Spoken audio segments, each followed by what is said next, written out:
Hi and welcome to the very first video in my YouTube channel. Basically, I was asked or requested to do something to talk about uh, the uh, the special education topic, and yeah, it's a final assignment, and I was thinking, yeah, now that I have to do something, why don't I just make a YouTube channel, and maybe it can be the very first YouTube video that I ever made in my whole life. So, yeah, the topic I'm gonna talk today is based on the experience I have in my student teaching. So, here's the thing. So, I am a student teacher in a school in a Rochester City School District. And as a student teacher, I really do not have the power to do a lot of things. So basically what I'm going to do is just, half student, half teacher.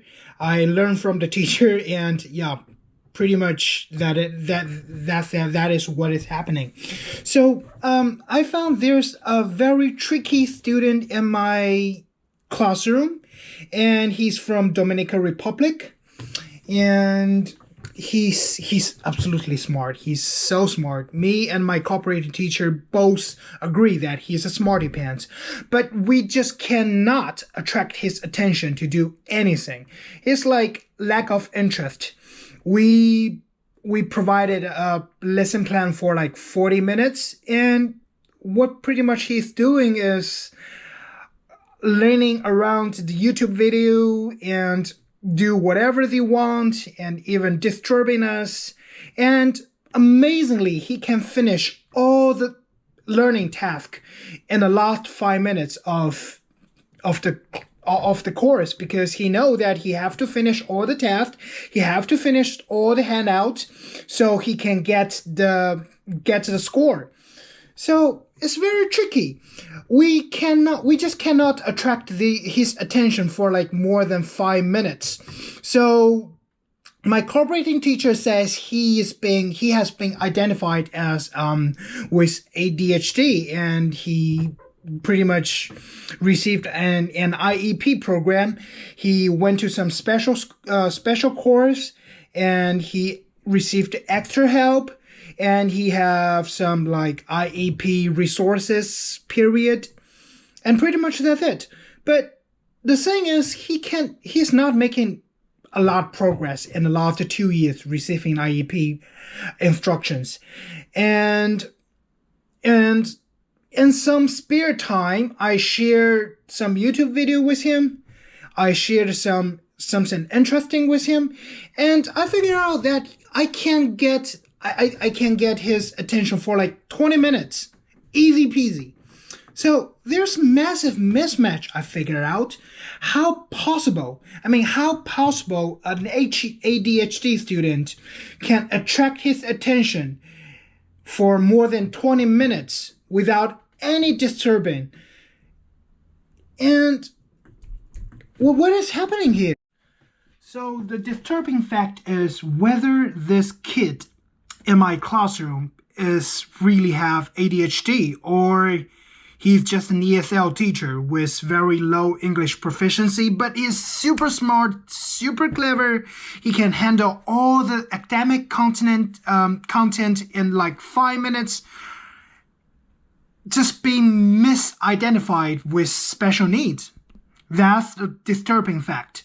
So I looked through some research paper, and I figured out that, yeah, maybe the ESL community, the ESL student are overrepresented in students with special needs.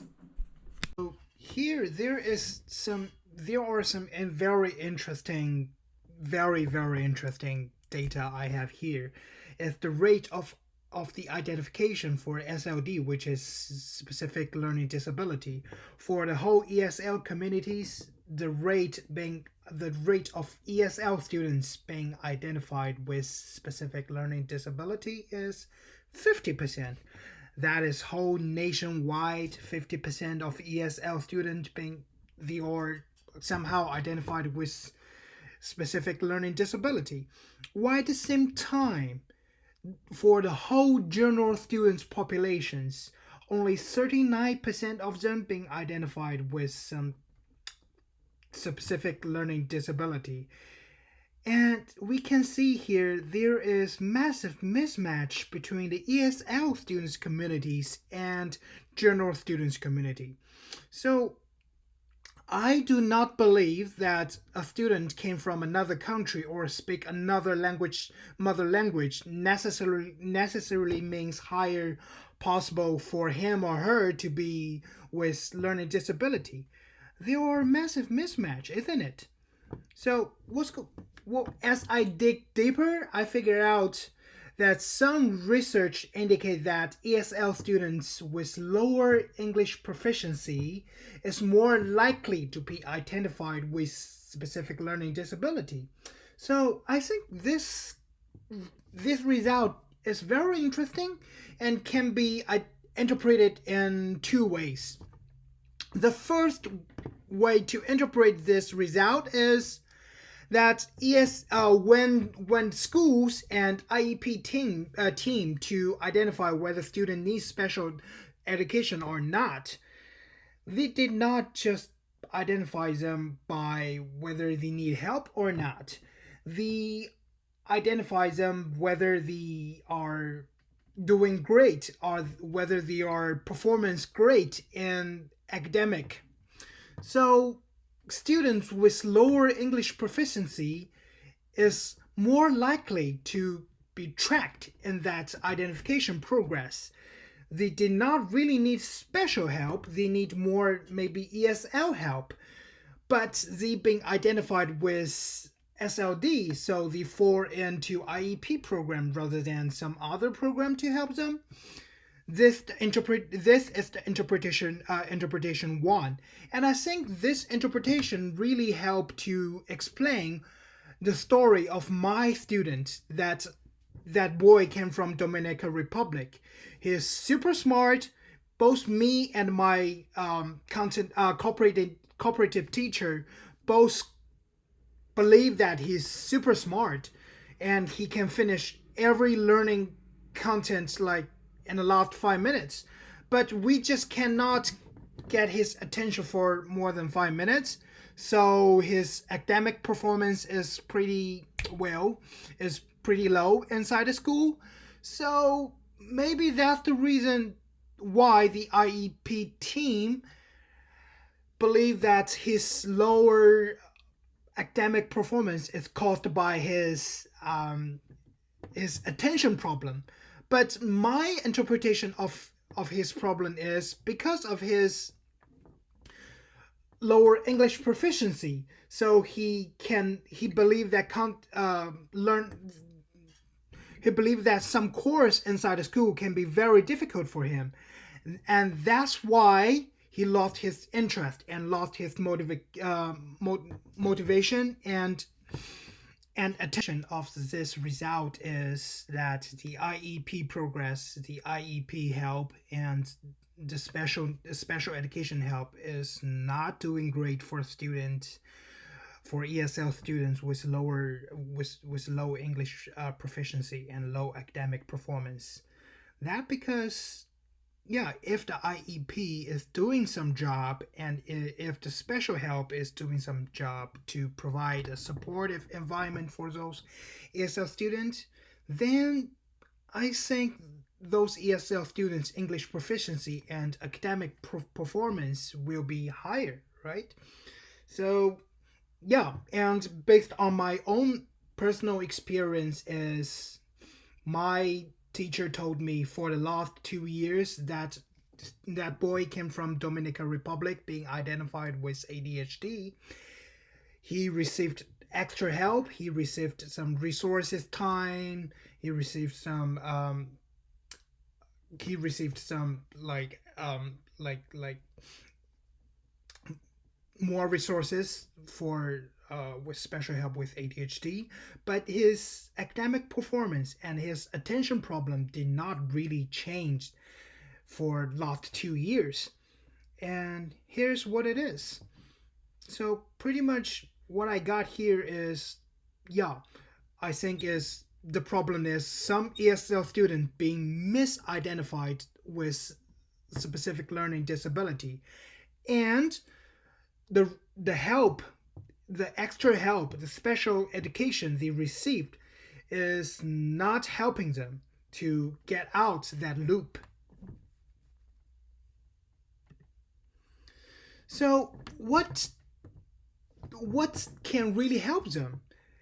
Based on what I found, I got three. I got one really helpful tool. It's called culturally responsive teaching, and the culturally responsive teaching, I it's a bucket.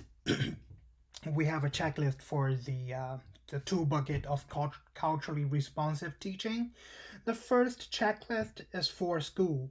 Does school is providing culturally responsive beliefs and practice? Is the whole environment and the classroom environment is culturally responsive enough? Suppose that ESL student we mentioned above attend to a school with culturally responsive belief and practice. I believe that we can change the course for him, right? Like just redesign the course. For example, he can receive AP level course in Spanish, and I believe his Spanish level is sufficient to support his knowledge of AP level, and he was I mean, but in real is he was rejected from AP course because his English proficiency was not good enough. However, it is really difficult for him to be interested in a course that we can provide it him based on his English proficiency. And his lack of interest will indirectly lead to his poor academic performance. The second aspect is culturally responsive referral and interventions. Culturally responsive coordinated early intervention service and special education referral can help him too. I can quickly tell that his lack of interest in what have been told in primary uh, what having been told is the primary reason for his attention problem. However, he's still been identified with ADHD and referred to the IEP program, which did not help him in the past 2 years. And obviously, a culturally responsive IEP team could really help for to relieve these situations. And pretty much that's the whole video. And I just pointed out there is a problem with ESL students being identified, largely identified with special need, and how to deal with it. What do you think? Do we have some quite a like problem in a school that you're working in? Do you have any comments? Just comment at below. And also on the comment area, I have a paper written by me. It's actually a link, a Google Doc link. You can click on the link and see what's the reference of my video today. And pretty much that's the video. Thank you for watching, and I hope to see you guys next time real quick.